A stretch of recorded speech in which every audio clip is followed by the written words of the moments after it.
ねえねえ、すみれ。今日はどんな話題について話していくと？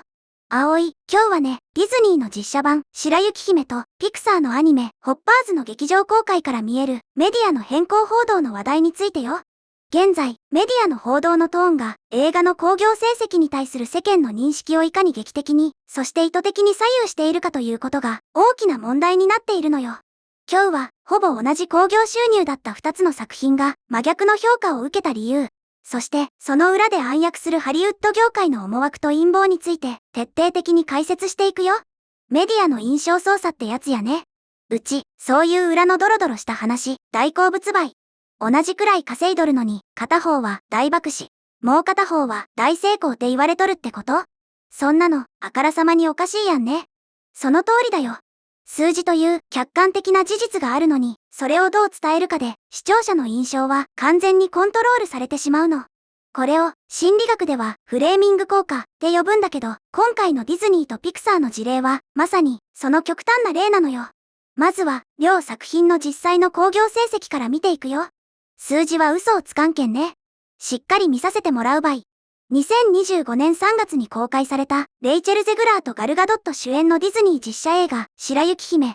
この作品の初週末の国内興行収入は4300万ドル、約68億4000万円。世界興行収入は約8700万ドル、約138億4000万円だったの。4300万ドルって日本円にしたら結構な額やけど、ディズニーの超大作にしてはちょっともの足りん数字な気もするね。鋭いね、葵。当初の予想は約5000万ドル、約79億5400万円だったから、それを下回ってしまったの。アナリストたちは、この映画、実写版、白雪姫が観客の熱狂を呼ぶことに苦戦した、と指摘したよ。一方で、比較対象となるピクサーのホッパーズは、2026年初頭に公開されて、初週末の国内興行収入は約4600万ドル、約73億1700万円。世界では8800万ドル、約139億9900万円だったのよ。白雪姫が国内4300万ドルで、ホッパーズが4600万ドル？ほぼ一緒やん。誤差の半位倍。そうなの。オープニング興行収入はほぼ同水準だったの。でもね、ここからが面白いところだよ。ホッパーズは初週末の興行収入を少しでもよく見せるためにプレビュー上映を1日延長して、さらにチケット代が高い IMAX 上映も追加するというドーピングを行っていたのよ。つまり、純粋な集客力で言えば、実は2025年の白雪姫の方がホッパーズを上回っていたの。プレビュー延長に IMAX も追加して、やっと同水準まで持っとったと？それって、実質、ホッパーズの負けやんね。なのに、なんで、ホッパーズは成功って言われとると？そこが、今回の最大の謎であり、メディアの恐ろしいところだよ。まず、白雪姫がメディアからどのように扱われたかを見ていくよ。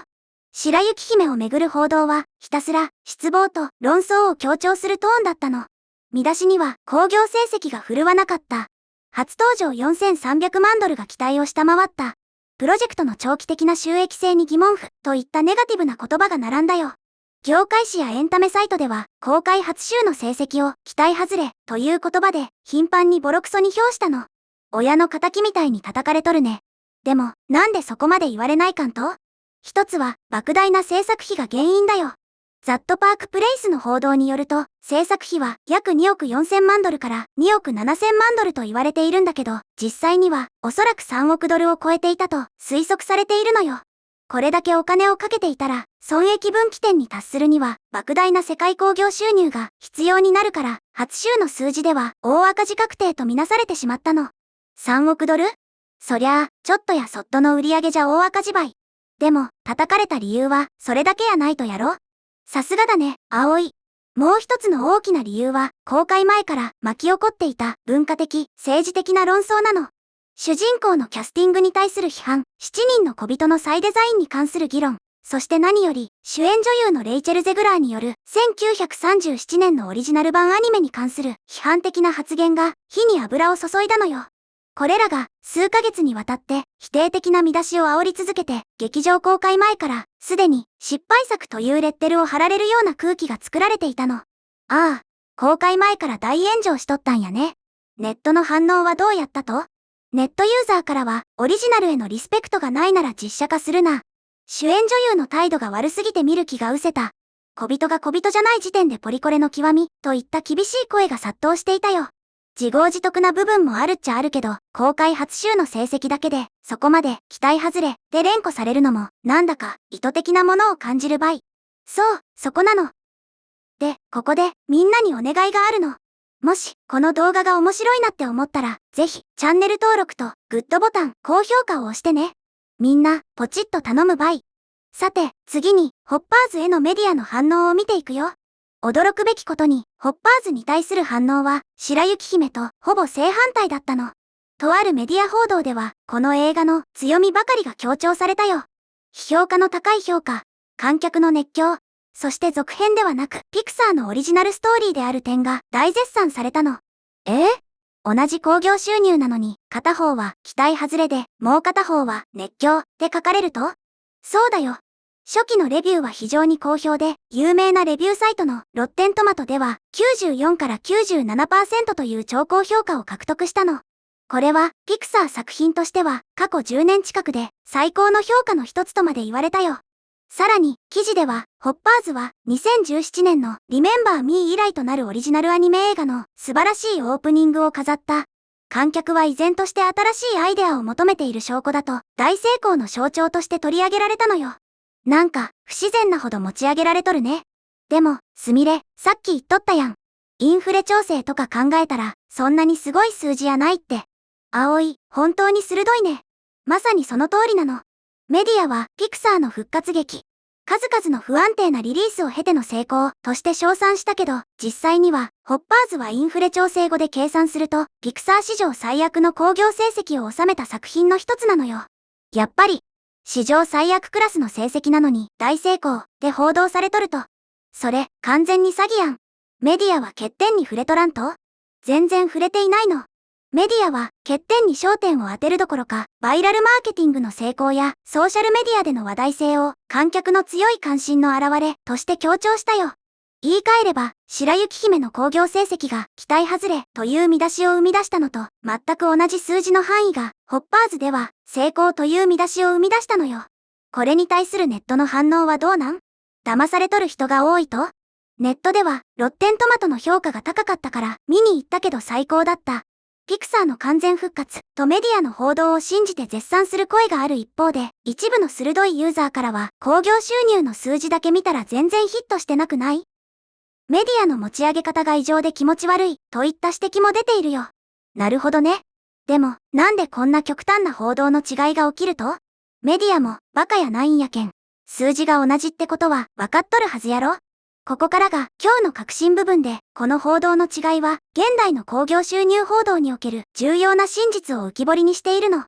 それはね、数字そのものよりも、事前の期待値が重視されることが多い、ということ。そして、さらに重要なのは、報道は、業界が意図した結果を反映していることが多い、ということなの。業界が意図した結果？つまり、ハリウッドの偉い人たちが、こういう風に報道しろ、でメディアに圧力かけとるってこと？完全にその通りだよ。まず、白雪姫への期待は極めて高かったの。ディズニーは自社の象徴的な作品を復活させるために数億ドルを投じていたからね。でも、公開初日の興行収入が予想をわずかに下回った瞬間、失敗作として世間に広めることが許されたのよ。なんで許されたと？ディズニーの看板作品に泥を塗るような報道、普通なら怒られるやん。実は、ハリウッドの内部では、すでに、主演のレイチェル・ゼグラーが、社内で問題視されていたの。会社の経営陣に逆らい、他の才能を危険にさらす問題のある若手準スターとして、嫌悪感を抱かれていたのよ。それに、白雪姫が失敗したからといって、ディズニーの実写映画の未来が台無しになったり、ディズニープリンセスという巨大な収益源が断ち切られたりする懸念は、全くなかったの。なるほど。つまり、白雪姫と主演女優は、ハリウッドにとって切り捨てていいトカゲの尻尾やったってことね。その表現、ぴったりだよ。白雪姫は、ハリウッドが喜んで受け入れる物語上の犠牲だったの。だから、ジャーナリストやインフルエンサーは、遠慮なく真実を語ることを許可されて、ネガティブな物語が次々と流されていったのよ。怖っ。じゃあ、ホッパーズの方はどうなんと？失敗させられん理由があったってことやね。正解。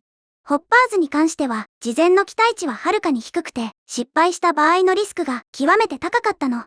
パンデミック以降、オリジナルアニメ映画は劇場市場でずっと苦戦していて、ピクサーも最近は大ヒット作を続編に大きく依存していたのよ。確かに、トイストーリーとかインクレディブルの続編ばっかりやりよるイメージあるばい。だから、ホッパーズが4000万ドル台半ばで公開された時、業界はその結果を無理やりポジティブなサプライズとして位置づける必要があったの。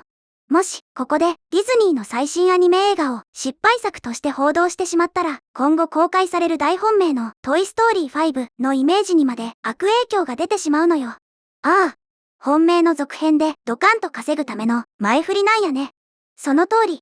それに、ピクサーはもうオワコンだとみなされれば、ディズニーのアニメーション部門の支配的な地位に対して、投資家たちが強い懸念を抱いて株価が下がってしまうかもしれない。だから、ホッパーズを輝かしい成功以外のものとして位置づけることに、業界にとって何のメリットもなかったの。だから、メディアは一丸となって大成功の物語を作り上げたのよ。純粋な興行収入で言えば、白雪姫とホッパーズはほぼ同じやったのに、エンタメメディアの反応が全く違った理由は、作品の出来そのものやなくて、投資家へのアピールとか、次回作への影響っていう大人の事情やったんやね。胸くそ悪い話ばい。メディア報道では単に評価が分かれたとしか書かれないことが多いけど、実はこの裏には巨額の報酬を求める大物たちが仕組んだ陰謀が隠されているのよ。彼らはメディアを操作してホッパーズの実際の収入がいかに少なかったかという事実を私たち視聴者、観客に無視してもらいたいと考えているの。まんまと乗せられとる観客もかわいそうやけど、数字の裏に隠された意図を読み解くメディアリテラシーがいかに大事か、よう分かったばい。ニュースの見出しだけ見て一喜一憂しとったら、あいつらの手のひらの上で踊らされるだけやね。本当にその通りだよ。私たちが普段目にするニュースや映画の評価も誰かの意図によって作られた物語かもしれないという視点を持つことがこれからの時代はすごく大切になってくるよ。ということで今日は同じ興行収入なのに真逆の評価を受けた白雪姫とホッパーズの裏側という話題について見てきたけど、みんなはどのように思ったかな？今回の動画の感想は下のコメント欄で教えてね。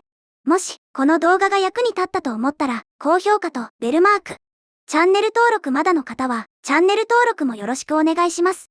ではまた次回の動画でお会いしましょう。すみれの最新動画は左、おすすめ動画は右です。どちらも見てくれると嬉しいな。